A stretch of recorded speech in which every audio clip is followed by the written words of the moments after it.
1600 രൂപ കിട്ടുന്നതിലേ 100 രൂപയാണ് UDFന്റെ സംഭാവന.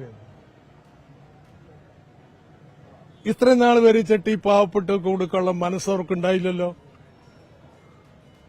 അത് 1600 കൊടുത്തു, മാസം തോറും കൊടുത്തു. അത് പൊളിക്കാൻ വേണ്ടി കൃത്യമായിട്ട് മാസം മാസം പെൻഷൻ നൽകാനുണ്ടാക്കിയ കമ്പനി ആദ്യം തന്നെ പൊളിച്ചു ഈ കേന്ദ്ര സർക്കാർ. അത് കഴിഞ്ഞ് അടുത്തത് ഈ 13,608 കോടി കിട്ടിയിട്ടുണ്ടെങ്കിലേ 6,300 കോടി മതിയല്ലോ ഈ പെൻഷന്റെ മുഴുവൻ കുടിശ്ശിക തീർക്കാൻ. മുഴുവൻ കുടിശ്ശിക കൊടുത്തുകൂടെ? ആരാ തടസ്സം?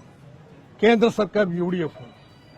അവരാണ് പാവങ്ങളുടെ പെൻഷന് തടസ്സം നിൽക്കുന്നവർ.